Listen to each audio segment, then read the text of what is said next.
یہ پولیس والوں سے سوال ہے، کالی وردی والوں سے سوال ہے، تم کالے ہو، تمہارا دل کالا ہے، تمہاری وردی کالی ہے، یہ نظام ہی سارا کالا ہے، اس نظام کو ہم نہیں چلنے دیں گے، یہ ظلم کا نظام ہے، یہ استحصال کا نظام ہے، یہ فرسودہ نظام ہے، اس نظام کو جانا ہے، اس نظام کو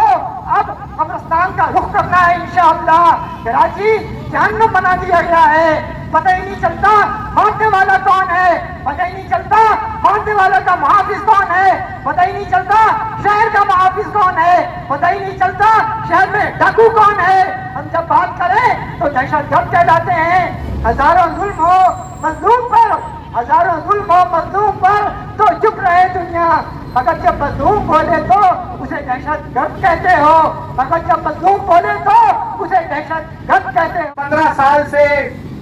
مستقل سندھ پر حکومت کرنے والی پیپلز پارٹی،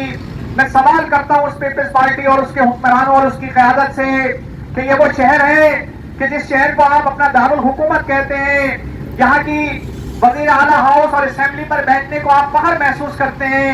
لیکن بدقسمتی ہے کہ اس شہر کو اپنانے کے لیے آپ تیار نہیں ہیں۔ اس لیے کہ اگر آپ اس کو اپناتے تو یہ شہر آج کھنڈر کی شکل میں نہ ہوتا، آج یہ لہو لہو نہ ہوتا، آج یہ زخمی نہ ہوتا، آج اس شہر کے بچے قتل نہ ہو رہے ہوتے، مائیں اپنے لالوں کی لاشوں پر بین نہ کرتی، آج ہم یہاں کھڑے ہو کے کراچی کے عوام کے حق کے لیے اس طرح مظاہرہ نہ کرتے۔ لیکن یہ تو شیطان سے بھی بڑے شیطان اس شہر میں دندراتے پھرتے رہے کہ وہ 50 کی فگر ہو یا 60-70 کی فگر ہو۔ ہمیں تو اللہ رب العزت قرآن میں بتاتا ہے کہ ایک بے گناہ انسان کا خون بھی گویا ایسا ہے کہ پوری انسانیت کا قتل کر دیا جائے، لیکن یہاں 50 60 70 رمضان جیسے مقدس مہینے میں کہ جس کے اندر خیرات اور خیرخواہی کا عمل تیزی کے ساتھ جاری ہوتا ہے، اس میں بھی شیطان صفت بلکہ شیطان سے بھی زیادہ بدترین اسفل سافلین دندناتے پھرتے رہے کہ آپ کا کام عوام کے ٹیکسوں سے تنخواہیں لینے کے بعد صرف حکمرانوں کی سیکیورٹی نہیں ہے، صرف حکمرانوں کے گھروں کے باہر پہرا دینا نہیں ہے، صرف وی آئی پی موومنٹ کی حفاظت کرنا آپ کی ذمہ داری نہیں ہے، بلکہ کراچی کے عوام، یہ وہ عوام جو کراچی پاکستان کو 60% سے زیادہ ٹیکس دیتا ہے، یہ کراچی اس بات کا حق رکھتا ہے اور بجا طور پہ مطالبہ کرتا ہے کہ اس کے ایک ایک شہری کی، ایک ایک بچے اور خاتون کی حفاظت کی جائے۔ یہ کراچی، اس کی عوام اس کی مستحق نہیں ہے کہ وہ کھلے گٹر کے اندر گر کے ختم ہو جائے، اس کی عورتیں بہتے نالوں کے اندر ڈوب کے مر جائیں۔ یہ کراچی اب ایسا کراچی نہیں رہے گا۔ کراچی کی عوام اب اس کراچی کو اس طرح نہیں چلنے دیں گے کہ آپ مجبور نہ کیجئے کراچی کے شہروں کو کہ وہ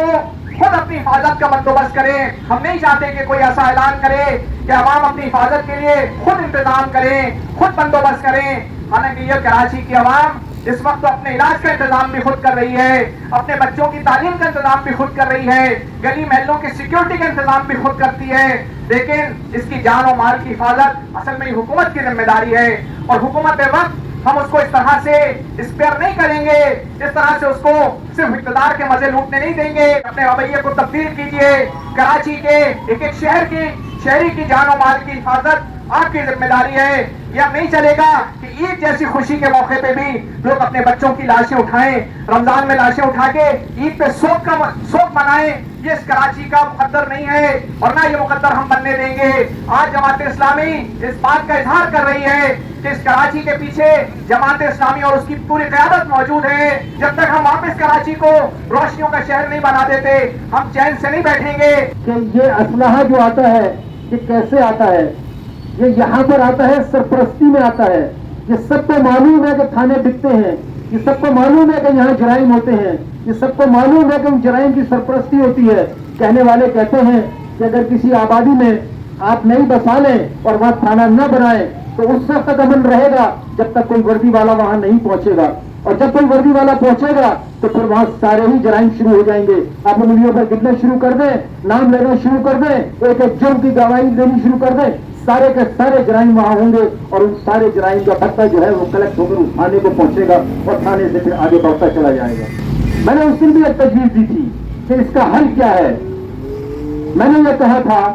کہ اگر ہر یونین کونسل میں، آج کل اس کو یونین کمیٹی ہم کہتے ہیں کراچی شہر کے اندر، اگر ہر جگہ ہم ایک چھوٹا سا تھانہ بنا دیں اور اس یونین کمیٹی میں کم سے کم 5 سے 10 سال تک رہنے والے کو اب نچلی سطح پر وردی پہنا دیں، وہ یقیناً اپنی یونین کمیٹی کی سب سے زیادہ اچھی حفاظت کرے گا۔ لوکل گورنمنٹ کا فارمولا یہی ہے کہ لوکل گورنمنٹ کی جو تعریف ہے وہ یہ کہتی ہے کہ جہاں کا رہنے والا شہری ہے وہ وہاں کے حالات کو سب سے بہتر جانتا ہے اور وہاں کے مسائل کو حل کرنے کا سب سے بہتر ادراک رکھتا ہے۔ یہی جو ہے وہ لوکل گورنمنٹ کہلاتی ہے اور لوکل گورنمنٹ کا مقصد جو ہے وہ یہی ہے۔ اور اس کا ایس ایچ او جو آپ لگائیں وہ اس ٹاؤن کے اندر سے، میں نہیں کہہ رہا تھا ٹاؤن ناظم کو جو ایس ایچ او بنا دیں، اس ٹاؤن کے اندر سے کوئی ایک پر جو کم سے کم 10 سال اس ٹاؤن میں رہتا ہو وہ اس کا ایس ایچ او ہو۔ آپ دیکھیں انشاءاللہ تعالی یہ تجویز ہے، انشاءاللہ تعالی بہت جلد جو ہے ہم جرائم پر قابو پائیں گے، اس لیے کہ جو وہاں کا رہنے والا ہے وہاں کے لوگوں کو بھی جانتا ہے۔ یعنی یہ جو ہم کہتے ہیں کہ علاقائی طور پر کمیٹیاں بنائیں جو چوروں کو پکڑیں، ڈاکوؤں کو پکڑیں، بدماشوں کو پکڑیں، لٹیروں کو پکڑیں، بچہ خوروں کو پکڑیں، اس کے بجائے ہم یہ کہتے ہیں کہ سرکاری سطح پر یہ کام کیا جائے اور وہاں تھانے بنائے جائیں اور ان کے جو سروس کرنے والے لوگ ہوں وہ وہاں کے مقامی لوگ ہوں۔ یہ اس کا ایک حل ہم نے تجویز کیا تھا کہ جو اسلحہ پکڑا گیا ہے، جو منشیات پکڑی گئی ہیں، یہ کون لوگ ہیں، یہ کن کی گاڑیوں میں آ رہے ہیں۔ اب یہ ہے کہ جو سیلاب کا مال تھا وہ تک یہ لوگ لوٹ کر لے گئے۔ آپ نے اور میں نے سب نے وہ سوشل میڈیا کی فلمیں دیکھی ہیں۔ میرے بھائیوں، یہ وردیوں کے جو شاخسانے ہیں اس کو میں اور آپ بھگت رہے ہیں۔ ہم کیوں بھگت رہے ہیں؟ ہمیں بھگتنا نہیں ہے۔ ہم نے ایک نعرہ لگایا تھا آج سے تقریباً 5 سال پہلے اور مسلسل اس پر پیش قدمی کی ہے، اور ہم نے یہ کہا ہے کہ کراچی کو کراچی کا ہم دلوا کر رہیں گے۔ اور یہ بات تو عام ہے کہ اگر سامنے والے کے پاس اسلحہ ہے تو میرے پاس بھی اسلحہ ہے تو شاید مقابلہ ہو جائے گا، اور اگر آپ سب کے پاس ہے اور میں یہاں سے جا رہا ہوں اور مجھے کوئی لوٹنے والا لوٹتا ہے تو آگے تک جس کے پاس اسلحہ ہے اس کو مار دے گا۔ پھر موٹر سائیکل والا اتنی آسانی سے نہیں بھاگے گا، پھر گاڑی والا اتنی آسانی سے اغوا کر کے نہیں لے جا سکے گا، اس لیے کہ سب کے پاس اسلحہ ہے۔ اس کو معلوم ہے کہ آگے تک مجھ پر گولیاں برسیں گی، اس لیے سب کو آزادانہ اسلحہ رکھنے کی اجازت دی جائے، لائسنس پر اجازت دی جائے، اس کو اس کی مرضی کا اسلحہ خریدنے کی اجازت دی جائے۔ پھر دیکھیے جرائم کتنی جلدی قابو آتے ہیں۔ نارتھن ایریاز میں کیا ہوتا ہے ہمارے ساتھ، ہر ایک کے پاس اسلحہ ہے، سامنے والا سوچ سمجھ کر بات کرتا ہے کہ اگر میں نے اس کے ساتھ کچھ کر دیا، کوئی زیادتی کر دی تو یہ بھی مجھے گولی مار دے گا۔ یہ قبائل کی جنگ ہوتی ہے، اس لیے اگر آزادانہ آپ اسلحہ رکھنے کی اجازت دیں گے تو میں یہ سمجھتا ہوں کہ یہاں پر آپ سے نہیں، آپ کے پاس جو اسلحہ ہے وہ ناکارہ ہوتا ہے، بس اوقات تو وہ چلتا بھی نہیں ہے،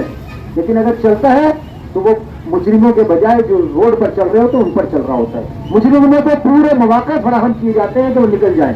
اس لیے اگر آزادانہ یہ اسلحہ تمام عوام کو فراہم کر دیا جائے، جو مانگتا ہے،